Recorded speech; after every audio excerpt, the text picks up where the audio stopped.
Hi, my name is Jerome Bradford. This is my music journal where we explore music album by album.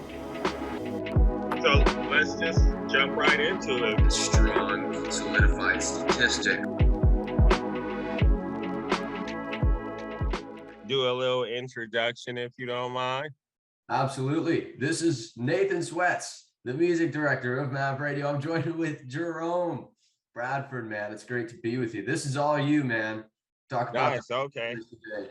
Tell us Yeah. about Yeah, I'm excited to be working on something with Mad Radio and for Nate. You kind of pushed me to get out there. So that's awesome. Thank you. I appreciate that. So and you guys can either use Jerome Bradford Sports, and I know it's a long name. So yeah, match almost or have fun with it. yeah, right. The whole hyphenated married name, right? Yeah. Right on, right All on. right. So let's just jump right into it if you don't mind, eh? So today we'll be talking about the album Pet Sounds by the Beach Boys and just how it changed them, their legacy, and what it meant to future generations and why it still resonates. For me, I take it back to my mom listening to the radio. My mom always put on the oldies station while she was cleaning. And I remember hearing Surfing USA, Help Me Ron, all those songs. And I was always interested in rock as a kid. And they were cool, You're like, oh, that's some cool guitar playing. But I remember reading about Pet Sounds before I heard it. And I was like, okay, I gotta see what the hubbub is about that. And you're immediately stricken by the cover art. The cover art is just this weird photo of the Beach Boys feeding zoo animals, and you're kind of like, okay, like, what is this? You get home and you open it up. Were you gonna say something? I'm gonna jump in and just say, okay, you think of Okay. the Beach Boys, you think of the beach, right? So Yeah, exactly. Yeah. when I Yeah. saw the cover for the first time, I'm looking like, okay, there's the Beach Boys feeding goats and Yeah. it's like they're very, very in a different world than the normalized. Yeah. The expectation was, not the typical like Beach Boys expectation, I guess. And that's just cover art alone. Hey, Yeah. beautiful. Yeah, it's in my top 10 cover arts. And like you said, they very much were fun, beach, girls, surfing. And that's what they were. That's what their fans grew up with. And you get this album that is just you're hit by how sad it is. And automatically you're like, okay, this isn't gonna be about surf girls, fun, the beach. He got his heart broken. So you're just thrown back, and we're listening to that in a way out of context. So I try to put, as a music nerd, I try to put my head in a space of a Beach Boys fan. This is their 11th studio album.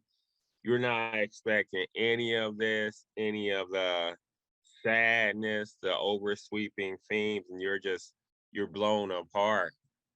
But for me, it was just awesome. I was like, oh my God, I didn't know Beach Boys to write lyrics like this. Boy, If how you had about a sounds too? Some of the yeah, sounds on it is like very intricate. I when I think of the mhm, Beach Boys again, I think of just that Beach Boys sound, the harmonies yeah, between the guys and yeah, this, and it's like a beautiful sound. And tell you what, this album, at least from what I've heard, like it's got some of those beautiful sounds, but you can tell it takes you on a total ride, like yeah, totally different than some of their previous work. yeah, So sure you'll yeah, get information on why yeah. that is and the influence on that. That's crazy. Yeah. And Nate, if you start to pick apart the sounds on the record, some of the things they played with were pop, jazz, exotica, classical, and avant-garde, which had never really been done with pop music in general. Because even though it's a very sad album, it's still a pop album. It's a big concept pop album. Okay, and that's what they considered it to be, like, when they came out? Yeah, at the Was it time it was considered to be a big concept pop album, but you okay. know the interesting thing about that, it created kind of genres that wasn't there. It created you know, the roots in indie pop. Some people argue that it's the first emo album because it's so sad, and you know, a lot of emo bands still pull from that album as an influence. There were definitely some minor chords and minor tunes going on in there. At least Mm. even in some of oh goodness, let's see. I want to dive into this one. Okay. This song in particular, if I Yeah. could take us for a ride here, the song Yeah, no, go ahead. the song "Let's Go Away for a While." It's a Mm, complete instrumental song, and the album seemed like, again, it was kind of like a roller coaster, like it was mm, changing in style. Because there's a couple songs that are like super happier and more melodic, but like "Let's Go Away for a While" was a total instrumental mm, song that felt like an interlude, but yeah. it also it just kind of took me away. It like took me out of the Mm, equation because there wasn't any vocals, and it just mm, kind of put me into an experience. And mm, the variations within the instrumental alone mm. was like just so unique. I mean, this is 1966, right? Yeah. So like I'm like thinking in my head, I know the Beatles come around and they're doing their experimental things too in that generation, but Mm, for the Beach Boys, I've never heard something like that. yeah. Like it was not the norm, right? Mm-mm. No, it was not. And I think especially for at the American rock wasn't American, I should say, pop rock wasn't that experimental at the time. You had London being much more experimental. Now, you did have like Kate Ashbury and those guys getting it, but you want to place your bet on the Beach Boys to be the first American band to get that experimental. Yeah. Well, and again, like I guess in my brain, I would be thinking, okay, the experimental people that are trying these new sounds are not going to be the ones in the mainstream or the front Yeah, line. The Beach exactly. Boys Yeah. were back in the Mm, day. yeah. So and wow, like what do you pull from what do you Yeah. like what do you know that shift? Did you like that shift? I mean, I know you weren't in that generation. You were saying that your mother would listen to it on the radio. Yeah. This Yeah. album played on the radio? Any Yeah, they play a staple hit from this album is Wouldn't It Be Nice? okay. Yeah. And there that kind of takes that song opens the album, but it takes you on a journey too, because the whole album is about this couple pining about what it'll be like when they live away from their parents and kind of start their own life, you know. And there's a correlation too, because at the time of this album, a lot of the Beach Boys fans had matured and they Okay. were kind of starting their own life, and music was changing around the Beach Boys also. Rock was getting a little more edgier, and you have to mention that the Beach Boys were the Americans' darling. If you told your parents I'm going to a Beach Boys concert, they would say, cool. You know, Right. juxtapose that to saying, oh, I'm going to a Rolling Stones show or a Who show. Then your parents might be like, A little more eh, concerned, you know? I mean, yeah, yeah. compared to now, different story, but yeah, definitely. What about like thinking about just the title name in general? Wouldn't it be nice? Like, it sounds like it, you know, like they're it's not a fantasy, but the song name just in general, like it's like who was the writer of this album again? You know this the Yeah, main it's Brian Wilson, and he did have a second writer on there, Tony Asher. Brian Wilson and Tony Asher were responsible for most of the lyrics. So yeah. I mean, off mm, of just my immediate reaction to the song title, it's like it's something so simple. Wouldn't it be nice? yeah, It's so simple of a title, mm, but given the context, like the sounds that are within the album, like you're saying, you know, it's sadder and things like this. It's almost like the guys are sitting back and being like, Mm, wouldn't it be nice? Almost like a not as nostalgic feel, but almost like mm. a reminiscent feel. Yeah. Like when Uh, and that some of that can bring sadness, right? yeah. It does. I always, you know, for me, it it brings up a sense if you of longing, you know, like waiting for a life to start when you're at that age. And I think anyone can relate that. If you take out the context of a high school romance, you know, maybe you've liked someone that hasn't liked you and you have that, wouldn't it be nice? It's such a simple title, but there's so many contexts and situations you can apply that to.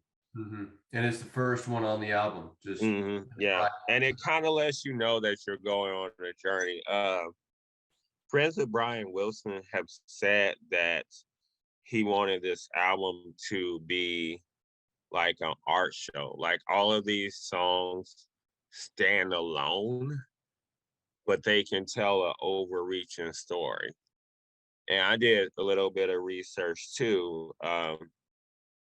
The heart of the album he wanted to be the concept of losing that innocence when you grow up, losing that childhood innocence. And I think the song that really reflects that is Hang On to Your Ego. Just the way the music is played and the way the instruments meld with the vocals. And it's almost kind of even a sad chorus where it's like, hang on to your ego. I know you're gonna lose it. It's just sad. Mm-hmm. Yeah. Right on. Yeah, I Yeah. would, man. I definitely am right there next to you, thinking that it stands alone. I tell you what, I Yeah. was listening to it in the shower a little bit too, you know. I Yeah. was like, okay, what's it gonna transpire here? Yeah. Yeah. Yeah. Yeah. I It could did. tell. And that, you know, it forever changed the Beach Boys. In so many ways. It opened them up to a lot of music critics, and at the time it wasn't really received well. It was panned. The Beach Boys fans didn't get it. Critics, it was just too much at that time for them. We should dive into that. Yeah, Like, why do you, of course, I mean, we can state the obvious of like, yeah. okay, it was not the norm and experimental music was not on the forefront of mainstream Mm. music. Like, but what's your take on it? My take on it, one take I have on it that's kind of a first thing. Like we said, this was the um let's just say this was America's favorite band. This was Clean Cut, this was that. And they were very popular band at the time. They were in pop. And I just don't think that audience was ready to take that ride with them. I don't think they were ready to hear this, especially coming from the Beach Boys.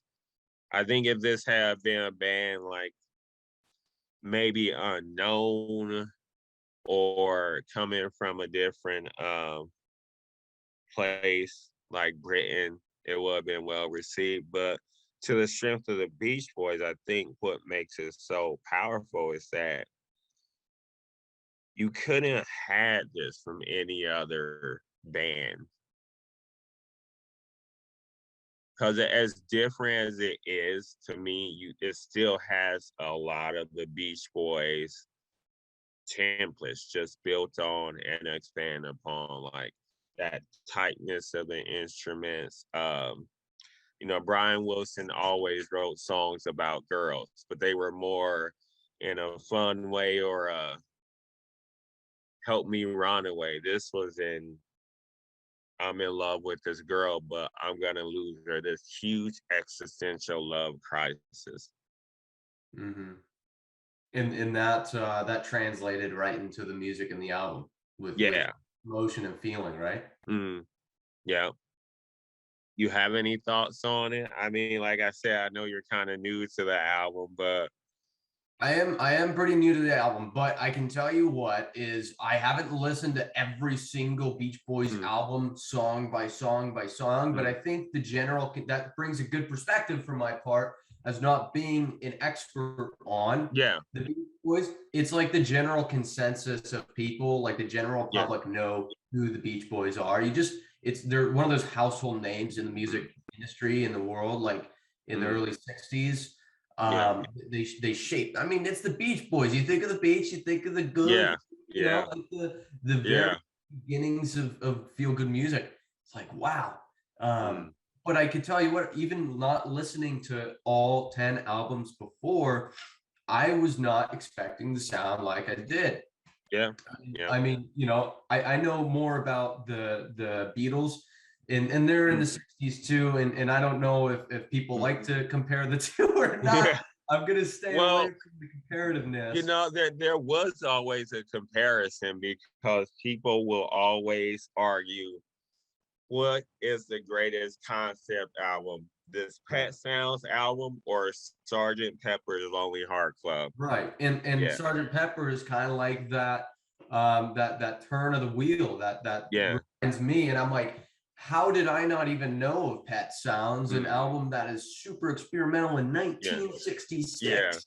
yeah, yeah, So when you're talking about how it's influenced, everything, I'm like, yeah, I see that because again, they're on the forefront, and this is mm, 1966, and I personally haven't heard it before. I heard of the Beatles album, like Sergeant Pepper. Everyone knows that's mm, been, was revolutionary, yeah, but this would have just as well as being, mm, because they are one of those guys, one of those groups that were right on the front and mm, a totally different sound. And by the way, the mm. Beatles and the Beach Boys are not the same. The Beach Boys No, have it in their own way, like yeah, a very.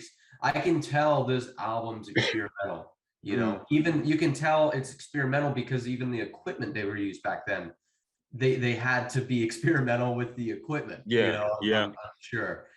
Um, yeah. I think what some things that I found interesting about this, um, they actually use beverage cans, and this is the first rock album to include a bicycle horn.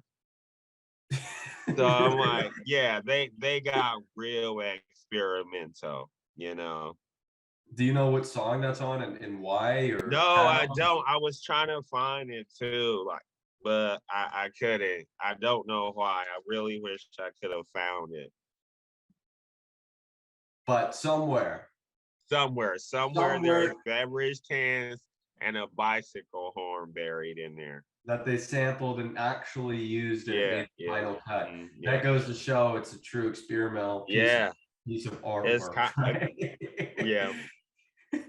Phil Spector's Wall of Sound was kind of a influence on this album, although it was really used in an experimental way. The Wall of Sound includes recording double takes or even triple takes to get this layered sound, whereas just this orchestra type of, hence Wall of Sound. Mm, Mhm. right on. That's very interesting. I have Yeah, zero clue about that. Zero yeah, clue. yeah. It Um, was. I'd like to take a step back and because again, I didn't know of this album and listening to it, I wouldn't have known that they would have played it on the radio. But going back Mm, to people's like responses to it, we've already dug up a little bit about it, but yeah. Wouldn't It Be Nice was a radio piece. So Mm, right when the album came out, we pointed out that it wasn't received necessarily as well as mm, maybe it could have, which I mean, can you blame the culture? I'm not sure, as yeah, experimental as it was. yeah, But in the end result was for the better, right? yeah. It was. What do you know if there's a timeline, like if it was a year after or 2 years after? Did they tour this Um, album? Did they, like when was it received well and I people think kind of it was understood it? received. I think it was received well. like 2 to 3 years. But where it really comes into its heart is future generations. Um, One of the biggest examples, and we kind of touched on this earlier, where I see it is emo. A lot of the deep sadness resonated with a lot of emo bands. The big correlation I kind of see is the band Weezer. Weezer had the Blue album, which was very light, poppy. They came in after Nirvana, and rock was in this place where it needed something fun because you had the whole grunge and the alternative seriousness. Well, their follow-up, Pinkerton, kind of mirrored the Beach Boys' Pet Sounds, and that was very sad, very experimental. When Weezer sent when Weezer sent Pinkerton to their label, the label was in a tizzy. They were like, "How are we gonna sell this? This is Mhm. not fun."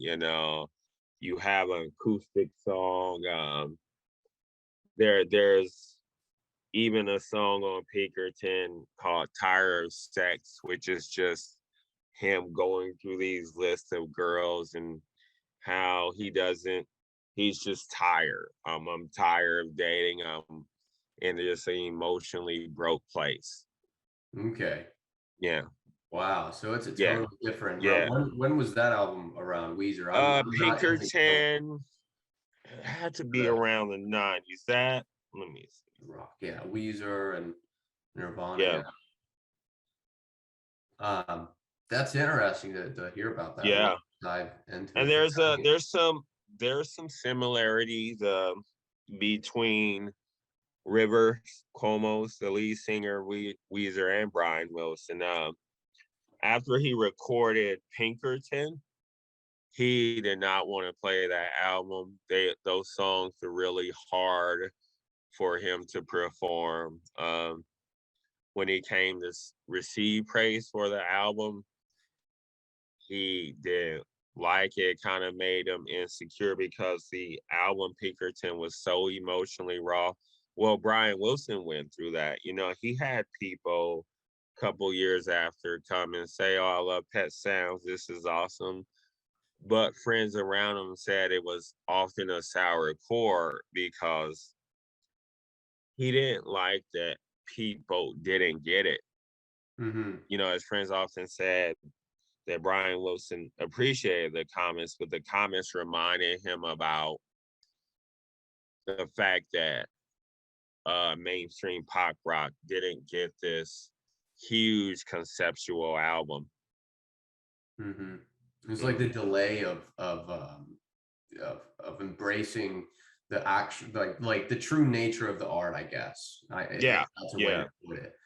yeah, And again, this is a totally different time now. Something like that today, there's now we could that's a whole nother conversation to have. Experimental music is flying all over the place now. yeah, I mean, there's people don't even you don't even have to have those influences by a label now. You can be mhm, literally be independent if you want, and if you can afford it and do it, and you can yeah, make any sound you want in the world. yeah, Back in the day, yeah, it's 1966. You're thinking talking mhm, about the big labels, right? yeah, Um, let's see who it was. Capitol Records that yeah, released and had the rights or whatever it was that's behind mhm, this Pet Sounds album. I mhm, mean, yeah, imagine bringing this. yeah, yeah, yeah. Imagine And, bringing it to the guys in suits and being like, yeah, "Hey, here's and this it's album, release it." This is what we bring. And all they're used to is that household name of the Beach yeah, Boys. boys, yeah, and it's Wow. sad to say, but especially at the time, because this is the time before indie labels like Matador, SST, or Sub Pop, where they needed to make money, but they understood let the artists do what they want. They'll create something in their own way. There was at that time there was no telling Capitol like, "Hey, we're America's favorite band. We're gonna do something really experimental here. Mhm. You're gonna give a suit and tie guy a heart attack on the spot. Like what? Yeah. No, Well, it's almost, a metaphor would be like who's not that they were the culture, but music can be a part of the culture, and it is for sure, Yeah, right? And it can have an influence on the culture, and it's like, okay, who's driving the car, who's going for, who's and then who's in the backseat going for a ride. Well, yeah, usually yeah, you would submit your album to the guys in suits, which would be the yeah, regulators to what's going out to the public, what's going to have the influence, what's going to be the reception, and yeah, go through that. And instead, it's almost like with Pet Sounds, for example, it'd be, okay, hey guys, you're going to be riding, yeah, because you're going on this experimental train, so hop in and ride. yeah, And I wonder what those conversations had to be like at yeah. the Capitol Records Oh, building. And I'm like, it wouldn't surprise me if there had been arguments going about like, hey, mhm, like we're set on this, or if yeah, they were all on board, that's absolutely amazing. yeah, If everyone's on the same page, like, hey, yeah, let's all go for a ride. Let's see where this yeah, culture goes. Or, let's see what the reception is. Of course, it wasn't immediately, but mhm, ultimate, like, what do you think? Of course, in the end, it's probably worth it, right? But like the yeah, immediate reception is important for the guys in suits, mm, and even for the bandmates, like the guy mm, that's writing these songs. If the mm, reception wasn't well, it even impacted him. So it's like that fine line of like that confidence. yeah. I'm like, what do you take on that? For me, and I admit mine is a bit skewed to one side because I write, I do stuff.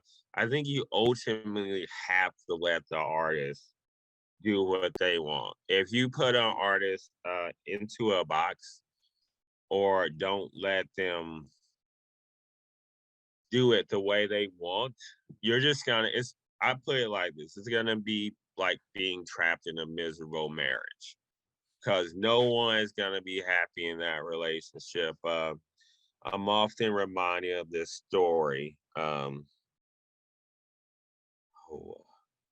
Frank Ocean got signed to a major label, and one of his friends helped him get signed, who is a rapper, and they expected him to put out an album every 2 years. Well, he doesn't operate like that. It'll be 6, 7 years before Frank's Ocean decides to record something. He does it when he feels is right. And his friend said that uh, me getting him a major deal hurt our friendship. I didn't take the time to step back and realize that, okay, he doesn't record like this. Music is experimental to him. He only records when he wants to say something. He may spend 4 months on one song. That's very much against how corporate want the corporate structure wants you to produce an album. You tell Mhm. them I'm not recording another album for 6 years, maybe 7. Again, they're having a heart attack. They're like, we've dumped all this money into you, like, Yeah, boom, donations boom, that are boom. bringing. Yeah. Mhm. I kind of call it, I've dubbed and call it the Disney effect because Disney, when they buy something out, they constantly want it milked and produced no matter what. With movies and shows, they bought up a lot of Marvel and the Star Wars, and they're like, more, more, more. Well, some musicians just don't work like that. Absolutely. I mean, like, Yeah, it's just the simple appreciation of understanding of that every single artist, it's a work of art, by the way. We're mm, talking about music, yeah, and only a certain percentage of musicians succeed. A very mm, small yeah, percentage succeed to be able to even do it for their career, and then yeah, only a certain percentage of those successful artists actually do it for the like have continual success. yeah, And with that come with the process of creating that art. Every single yeah, person in an individual or group or whatever has their own like way of doing it. Like Tame Impala, for example, he'll make an album every 5. It takes him 5-6 years. Yeah. He's like a perfectionist, and he's like, yeah, Yeah. I get the best of myself, but Yeah. that's just the way I do it. I know Yeah. people that can make 10 beats for hip Yeah. hop music in Yeah. a day. Yeah. It's Yeah. it's Yeah. the different art forms, Yeah. and thinking about the corporations, of course, they don't Yeah. depending on who it is. Yeah. Now, Yeah. I'm not gonna throw allegations, but Yeah. depending on the corporation, they may not understand the true art Yeah. form because they're Yeah. not the ones doing the true art form. They're Yeah. the Mhm. contractors, and Yeah. there's a time and place for those people. Yeah, Um, there definitely is. There is a time and place. If you look at, I would say, if you look at objectively, these people, a lot of those people don't come in because of the love of music. They come in because business structure, or they like, the revenue, or they, like the sale of the musician or the product. So their mindset is gonna be very different from an artist. You Absolutely. know, One's focusing on the business side, and yeah, people have to do the business side, yeah. Um, You and kind of and touched on this before, but we're talking about pet sounds. If you put yourself in the mind of a music producer, he's thinking you're America's favorite rock band, well received by parents. Why would you want to blow that up? Brian Wilson is thinking, I've been through some tough times. I need to get some stuff out. His mental health, he was going through some things. So you have those two opposite mindsets that are conflicting. mhm. Yeah, and then you have to put it, well, and like it's not like you could just make an album if you wanted to get the sound out. You can just Yeah. make it. Well, what do you make? You make it and then throw it away, like Mhm. it's like Yeah. it's their 11th studio album. They Yeah. know the process of making a record. Like that's what they did. If they changed it up, then goodness, man. I mean, that's what they Yeah. had to do. That's what Yeah. happened, right? Um, Very And interesting. Um, yeah.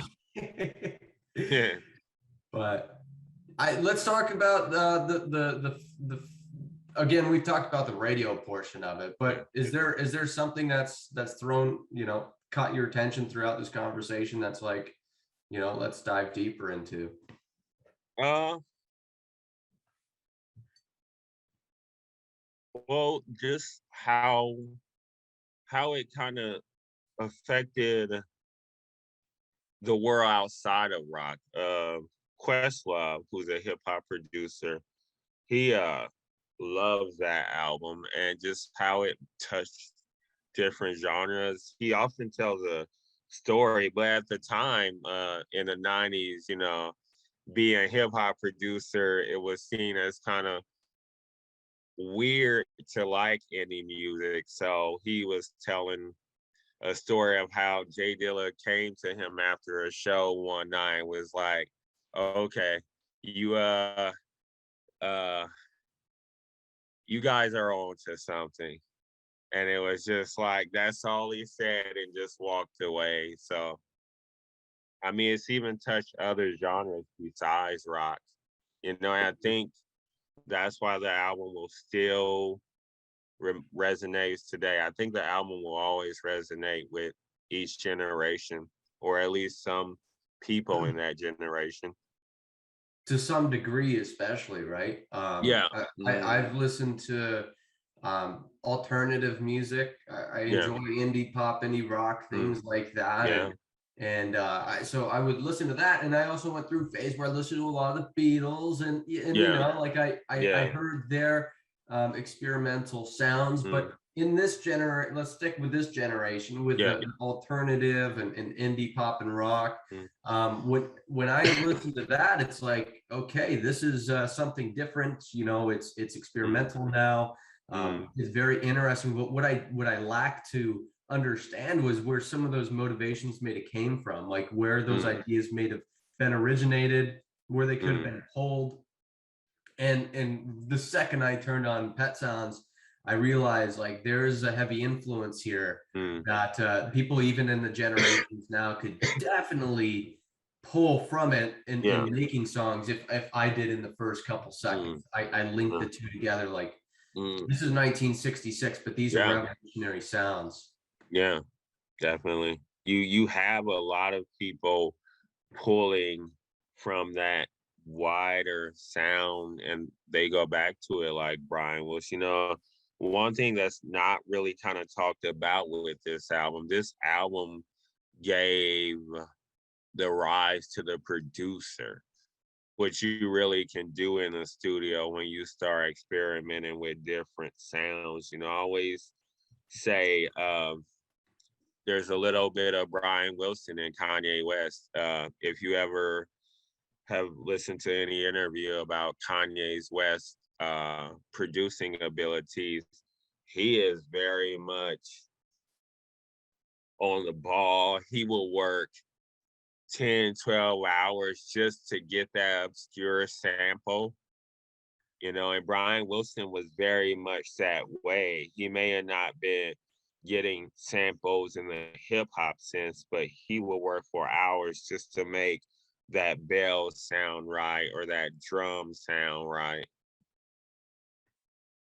Right. Yeah. I mean, that's part of the perfection. Or well, would you describe it as a perfectionist trait? And I would describe it as a perfectionist trait. I don't think it's bad though. I don't think it's a bad perfectionist trait. That's one of the things I adored about Brian Wilson, Kanye, that they're willing to work hours to get that perfect sound or that obscure sample, you know. Well, So it's inside their brain and they want to let it out. I know, or I could absolutely relate to that. Hearing a sound inside of your brain and being like, I want this to come out. And let's say you're working with someone and you just want the sound to come out.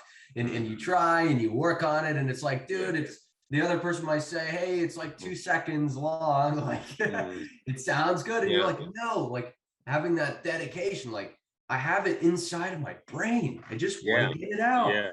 Being able to like actually work so long where again, here's the thing is the general audience may never notice the difference between the song or the sound that you had before and the sound that you wanted out of your brain. But it's those like these smallest differences that make a big difference, right? I mean, because it's those characters. Oh yeah, yeah.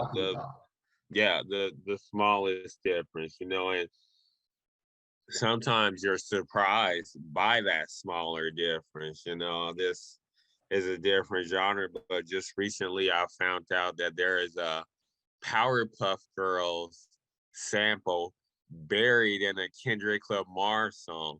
And when I found that out, I was like, yeah, that's where that from. And it's like, yeah, that's wild, but it works. Yeah, right. It's pulling the different motivations or you know, or the different influences. I would have never imagined Kendrick Lamar, you said. I would never imagine him having an influence from from that. I love that stuff. I love that stuff. So I want to bring up the sounds of Pet Sounds. I know we're bouncing all around, and that's okay because it's all contributing to that conversation, right? And it comes full circle. I think what's cool is listening to the album. We're talking about sounds and how the sounds are so experimental. Again, it's 1966. Put it in your head. This is 1966. New sounds are coming out. People are receiving it weird. They don't know what to think about it. How could we explain to the audience what these sounds are like without playing them the song? So, like, for example, I'll throw an example out there. The first song, it starts happy. It was melodic. It has the harmonies of the Beach Boys at first. You know, the guys come together and singing. That's the sound, the Beach Boys sound. But then it switched into various different parts. I don't know how to like really pinpoint it, but it changes Yeah. throughout the song. And it almost sounded like it brought to me a feeling of like, it made me think of different times of life. Yeah. And it's all through sound. So Yeah. can you explain what some of the sounds are like and how, a Oh deeper man. meaning to it? Yeah. So the song I always go to is Hang On to Your Ego. And it starts off as this just very uplifting, bright song. And you're like, always explaining a scene like this. You're in school, you see your best friend either asking this girl out or dating this girl, and you just know it's not gonna end in the best place or the happiest places. And I say that song is equivalent to that because the music is just upbeat at first. Hang on to your ego. Then it starts to get more downtrodden, like it goes to hang on to your ego, but I know you're gonna lose it. And the music just gets more downtrodden about it. And you're sitting back, you're like, this this guy is gonna get his heart broke. And the music really takes you on that journey. You're rooting. And I often say that song off that album kind of sums up what the album is about. You try to hold on to a certain amount of innocence that idle teenage, but you grow up and like you view things different. And that song, just the way it's played and the way the music rises and falls, just it takes you on that journey. What kind of time frame do you think that could be? And when you're talking about the high school example, and you're seeing your friend, and you don't know if it's going to go well, because okay, let's dig deep into this, because Okay. like Yeah. like high school, for example, is way different than it was back in Yeah. the 90s. Yeah. It's different Yeah. than it was back in the Mm. 80s, and let alone the 60s. Yeah. So like what kind of time frame do you see that being, and what kind of like person or people would really resemble into that, like Um, for me, it's not necessarily a time frame, even though every generation is different. It has its own problems. I think at the cups of that is two people that really love each other, but they just can't make it work. And it's sung from the guy's part because he's the one that's losing his love. So you could say it's the guy trying to make stuff work and it's not gonna work. Something happens and they just don't see each other in that light anymore. If I had to sum up that high school sweetheart couple breaking up once they graduate high school, once they get into the real world and things happen, their attitudes and emotions change about each other. Whether it so be, go ahead. no, continue that real Okay. quick, finish the Yeah. thought. Whether it be they're going to different schools, maybe they want different things in life. Maybe the guy wants a family with this girl, and maybe the girl doesn't want kids. Maybe she wants to go do something else, and then that whole image of her like, well, okay, she doesn't want what I want. So, I was banking on this. Do you think it brings a sense of hopelessness is not the word, because I did hear some hope in some of the songs, I'll tell you that. Yeah. There are Yeah. some parts where it's like it's not completely over. I'm not dug in the ground with dirt Yeah. over your head, like Yeah. it's not over. What's another, do you think what kind of feeling do we, what I get from that song besides sadness is kind of acceptance too. Like this didn't go my way, but like you said, I'm not in the dirt. Mhm, And acceptance of a loss of innocence. mhm. Mm. Yeah, everything you explained right before that, I think really does, it Yeah. does kind of put the sounds into perspective, into Yeah. actual life events, you know, you're Yeah. talking about Mhm. the examples there. And I think we're getting closer to digging up some of the feelings that Right. because Yeah. again, And not you can't play the album. If you're wondering what these sounds are like, go listen to the album. yeah. Please go listen to this album. And Listen I to the should album. make it seem that like it's known as a sad album and it is a sad album, but there's also some acceptance. I often say, the good transition you get from this when I relate, when you're a kid, yeah, fun, surf, beach, but as an adult, it can't always be that. And you're gonna not necessarily that you're walking around sad all the time as an adult, because no one wants to do that or humdrum unless you're Morrissey. Morrissey makes it look really cool, but that's a whole nother story for a next episode. But you accept that you will have some losses in your life. And Mhm. so for me, the record I see as a good transition, even though they didn't get it at the time for Beach Boys fans. You can't be fun surf all your adult life. Like you're gonna have losses, you're gonna lose parents, friends, lovers, You can't surf 7 days a week. Mhm. Yeah, very interesting. Keep. I mean, we're so. I would say, again, if you were trying to dig up the feelings of the sounds, you just kind of have to listen to the music. And I would Yeah. say this. Let me say, it.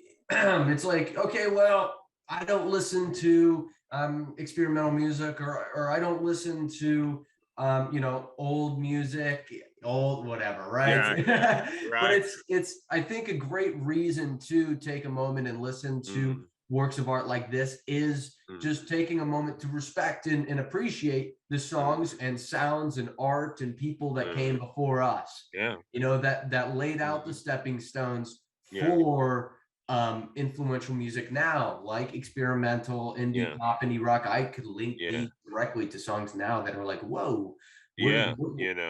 I could link that piece of Yeah. cake now.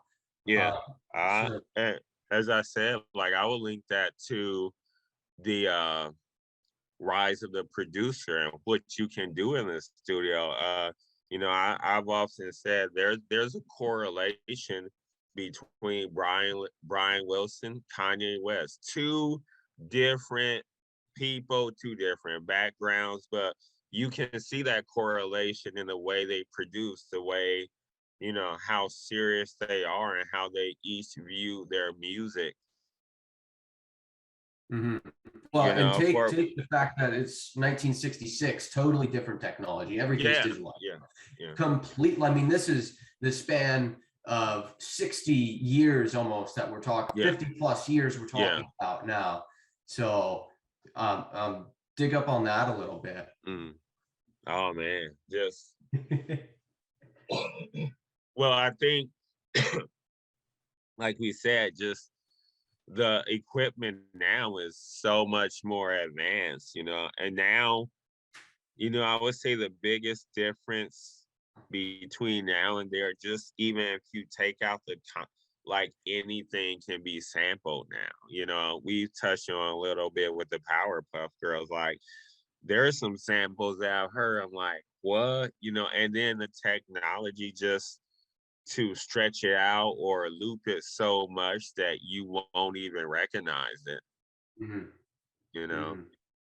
Yeah, you can distort things. Yeah. And here's the thing, by the way, is that's a lot of this stuff is up in the air when it comes to copyright and music Oh yeah. sampling, Yeah. because the span back then, back in the 40, if you were the Beach Boys in 1966 and Mm, you wanted to sample a song, or even if you wanted to edit your own, like sample your yeah. own sound, you know what you had to do? You had to take the tape Yeah. that she recorded Yeah. on, by the way, and you would have to literally Yeah. cut it and splice it and Yeah.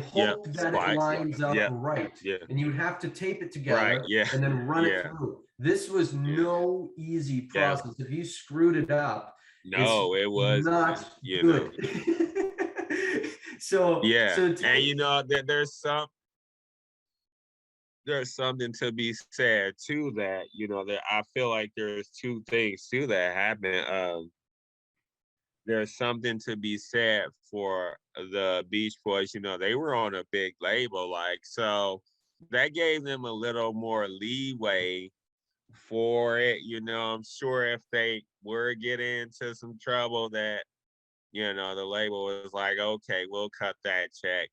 Now, you know, that's gonna be very different than a independent artist trying to get a sample that's not cleared, or that could come back to haunt them. Well, and now, but again, nowadays things are so digitalized, and we have copyright use that's Yeah, evolutionized since then too. yeah, So the yeah, term you you think, know. okay, what comes to mind when you think of fair use? What do you think? You know, Oh man, what's your depiction on it? You know? my determination of fair use. Oh, see, there's so many because I'm split. I mean, to me, fair use is take it, but play with it so it just doesn't sound like that. But if you're trying to pay homage, I get why once in a blue, maybe you're like, okay, I didn't want to change that. But see, then that's where we get in that Mhm. tricky territory. You know, you may be trying to pay homage, but that artist may take offense to it, you know? Right. A lot of it's up So, in the air, man. yeah, you know, And by the way, there's so many songs yeah, that can be just thrown into the world now yeah, because of the technology. You can just throw it all in yeah. the air and throw it in. And So, and I feel bad, Nate, for this because I feel like I'm bouncing all around with different genres, but I'm gonna date myself here a little bit. You know, when Beastie Boys recorded, was it? I believe it was Paul's Boutique or License to Ill. Don't misquote me, but one of those albums mhm. had a horrendous amount of samples. It was like an ungodly amount. Well, at the time, you know, not sampling wasn't being paid that much attention paid to in hip hop. Well, you know, you can look up, historians will say that album could never be produced today because after that album came out, you know, you had some critics doing some math. They they would have been sued into oblivion if they They had did had go. the huh? They did go to court for that album. Yeah. Oh, okay. Yeah. And Yeah. I'm It's not like, sure if they won or not, by the way. yeah, I can't recall yeah. if they won or And not. I feel like that album changed sampling the way that like people were that weren't looking at sampling were like, okay, let me make sure I'm not being sampled because the BC Boys got really huge and that story followed them with their rise to fame. So a lot of companies, producers were like, okay, we're being sampled by hip hop artists. We have to watch that closely now. So Mhm. Let's as we tie said, this. Sorry. no, you go ahead. Sorry. I'm going to take a total left turn here and take this for a ride. You said earlier that the Beach Boys weren't necessarily, you know, the mainstream listened to by hip hop artists back in the day. Yeah. But again, back when the boom of vinyl and sampling was happening in the 90s, do you recall any hip hop artists using any samples from Pet Sounds at all? Oh, you know, not offhand, I don't, because I always liked hip hop, but I was a little more into the weirder hip hop and whatnot, and so I don't. But that's something I should look up and maybe post to the site just so people know. Yeah, if they did Yeah. do that, we could throw it in the description or something, you know, like, Right. hey, Yeah. by the way, Pet Sounds snuck its way Yeah. into the hip hop world. So, Right. Yeah. Yeah. I remember. I remember stories of rappers being influenced. You know. So, and as I said before, Questlove was often like ridiculed by other rappers. They were like, "You guys are nerds for listening to the Beach Boys." So, you know, it wasn't.